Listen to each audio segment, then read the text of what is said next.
Bismillahirrahmanirrahim. Assalamualaikum warahmatullahi wabarakatuh. Sebelumnya perkenalkan, nama saya Putri Amelia dengan NIM I01243323 dari kelas Hukum C. Pada video kali ini temanya adalah bagaimana masyarakat memaknai tentang wawasan Nusantara di era global. Sebelum itu, saya akan sedikit menjelaskan tentang topik yang saya bahas. Di era global ini, kita dihadapkan pada arus informasi dan perubahan yang sangat cepat. Penting bagi kita untuk bertanya bagaimana kita melihat Indonesia dan seberapa kuat kita sebagai bangsa. Video ini akan mengajak kita mendengarkan secara langsung suara masyarakat tentang wawasan Nusantara, geopolitik, dan ketahanan negara. Adapun definisi dari ketiga poin tadi, yang pertama wawasan Nusantara. Wawasan Nusantara adalah cara pandang kita sebagai bangsa melihat kepulauan ini sebagai satu kesatuan utuh. Ini kunci persatuan dan kedaulatan di tengah keberagaman. Yang kedua, geopolitik. Ini membahas bagaimana letak strategis mempengaruhi kekuatan suatu negara di dunia. Bagi Indonesia, letak strategis ini membawa potensi sekaligus tantangan. Yang terakhir, ketahanan negara, yakni kemampuan kita dalam menghadapi segala ancaman dan gangguan baik dari dalam maupun dari luar. Ini mencakup berbagai aspek dari ekonomi hingga keamanan siber. Melalui video ini, mari kita simak dan pahami bersama bagaimana masyarakat memaknai konsep-konsep ini dan peran kita dalam menjaga Indonesia di tengah dinamika global. Baik, di sini saya sedang bersama narasumber sekaligus mahasiswa dari Universitas Sulawesi Barat. Sebelumnya saya persilahkan untuk memperkenalkan diri terlebih dahulu. Baik, perkenalkan, nama saya Ricardi Karain. Saya dari Fakultas Ekonomi, Prodi Manajemen Angkatan 2023. Baik, izinkan saya untuk mengajukan pertanyaan seputar wawasan Nusantara di era global. Apa yang terlintas pertama kali di benak Anda ketika ditanya mengenai apa itu Indonesia bagi Anda? Ketika ditanya tentang apa itu Indonesia bagi saya, ya yang terlintas di benak saya itu tempat di mana saya dilahirkan, tempat di mana saya dibesarkan, tempat saya memiliki banyak teman. Meskipun saya hanya tinggal di Sulawesi Barat, tapi saya tahu bahwa dari Sabang sampai Merauke, Indonesia itu indah dan memiliki banyak keberagaman.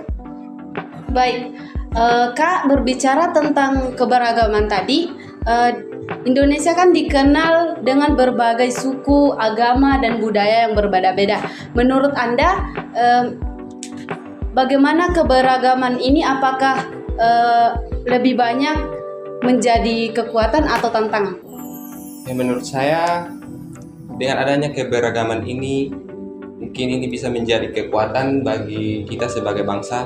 Karena dengan adanya keberagaman ini, kita bisa saling memahami satu sama lain dan bisa belajar dari perspektif yang lain. Dan Indonesia juga dikenal sebagai memiliki semboyan Bhinneka Tunggal Ika. Jadi artinya berbeda-beda tetapi tetap satu. Baik, terima kasih kepada Kak Ricardi Karain atas jawabannya, dan terima kasih telah menyempatkan waktunya untuk menjadi narasumber pada hari ini. Selanjutnya, kita akan mendengarkan suara dari narasumber lain. Terima kasih, Kak. Sama-sama. Baik, di sini saya sedang bersama dengan narasumber kedua. Saya persilahkan untuk memperkenalkan diri. Oke, baik. Perkenalkan, nama saya Nur Aisyah. Saya masih menyandang status sebagai siswa dan masih duduk di kelas 2 SMK. Baik deh, izinkan saya untuk mengajukan pertanyaan seputar wawasan Nusantara di era global. Tentunya kita sering mendengar tentang wawasan Nusantara. Menurut Ade pribadi, apa itu wawasan Nusantara? Menurut saya pribadi, wawasan Nusantara itu mengenai tentang bagaimana cara kita memandang seluruh wilayah Indonesia dari satu kesatuan, baik dari segi politik, budaya, keamanan, dan ketahanan. Baik, ini berarti wawasan Nusantara adalah cara pandang kita sebagai bangsa melihat kepulauan ini sebagai satu kesatuan. Menurut Adek, apa peran kita dalam menjaga kesatuan dan keutuhan negara Indonesia? Sebagai warga negara Indonesia, peran kita adalah menghargai dan hidup rukun dalam keberagaman. Ini berarti kita harus bersikap toleran dan tidak mudah terpancing hoaks, mencintai produk dalam negeri, serta ikut andil dalam pembangunan bangsa. Baik, mungkin cukup jawaban dari Adek. Terima kasih telah menyempatkan waktunya untuk menjadi narasumber pada hari ini. Baik, di sini saya sedang bersama dengan narasumber. Terlebih dahulu saya persilahkan kepadanya untuk memperkenalkan diri. Baik, perkenalkan, nama saya Herlina. Saya kebetulan juga mahasiswi dari Unsumbar, Fakultas Ekonomi, Prodi Akuntansi Angkatan 2022. Baik, izinkan saya mengajukan beberapa pertanyaan seputar wawasan Nusantara di era global. Melihat dunia saat ini, apakah tantangan yang dihadapi oleh Indonesia, baik itu dari dalam luar negeri maupun dari luar negeri? Menurut saya Indonesia menghadapi tantangan besar baik dari dalam maupun dari luar negeri. Dapatkah Anda memberikan salah satu contoh tantangan apa yang dihadapi? Tantangan dari dalam negeri seperti ketidakmerataan ekonomi masyarakat, di mana ada yang kaya banget dan ada yang kurang mampu. Adapun dari luar negeri seperti perubahan iklim yang mengakibatkan bencana alam seperti banjir dan kekeringan. Dan ada juga persaingan global yang semakin ketat serta ancaman siber atau kejahatan internet yang merusak sistem negara. Baik, dari tantangan yang telah disebutkan tadi, seberapa kuatkah atau tangguh Indonesia menghadapi tantangan yang telah disebutkan? Menurut saya Indonesia cukup tangguh berkat sumber daya dan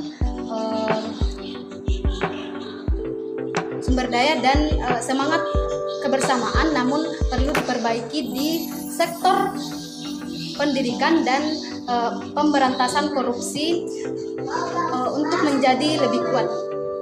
Baik, mungkin cukup jawaban yang sangat luar biasa dari narasumber pada kali ini. Terima kasih telah menyempatkan waktunya untuk menjadi narasumber pada hari ini.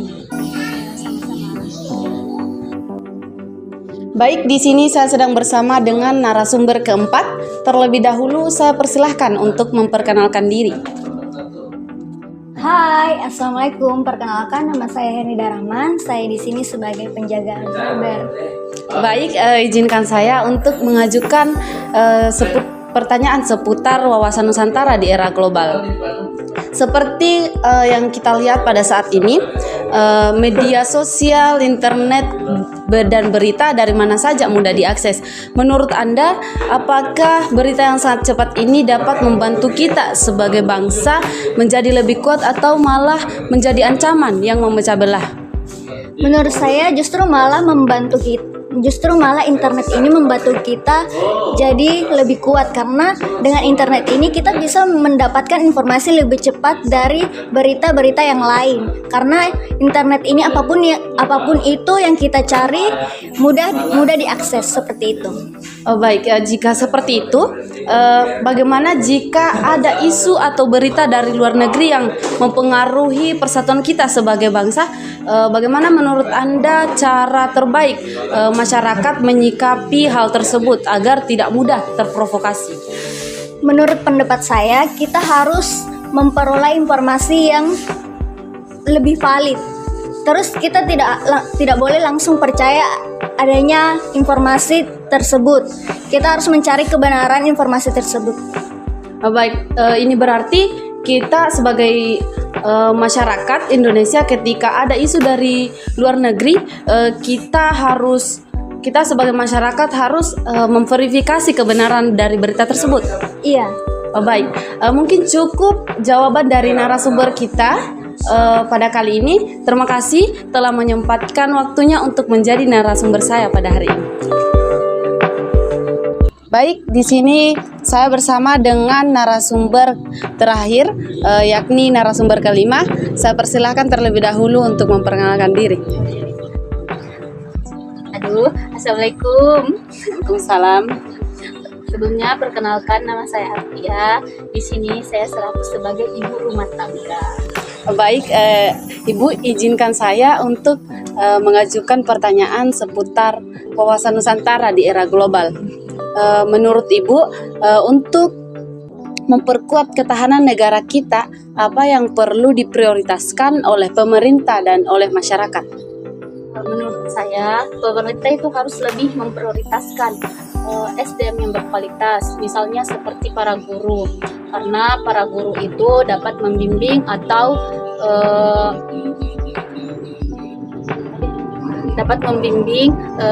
para siswanya yang ingin atau yang memiliki cita-cita sebagai para abdi negara, seperti pada polisi kah atau tentara seperti ini. Baik, jadi ini berarti pemerintah itu harus memprioritaskan SDM yang berkualitas. Jadi untuk masyarakat sendiri, apa yang perlu diprioritaskan? Ya, untuk masyarakat sendiri itu fokusnya itu kepada mungkin lebih ke pembangunan dan ya persatuan antar sesama masyarakatnya. Oh, baik. Selanjutnya, bagaimana kita bisa menanamkan pemahaman pentingnya ketahanan negara kepada anak-anak kita agar mereka juga mempunyai cinta tanah air yang kuat? Ya, pasti yang pertama itu yang perlu kita lakukan itu kepada anak-anak itu ya perkenalan pada karakternya, harus diperbaiki dulu karakternya bagaimana, terus diperkenalkan itu keberagaman budaya, misal budaya di tempat kita sendiri. Dan yang terakhir itu ya kita ajak dia bersosialisasi. Oh, baik.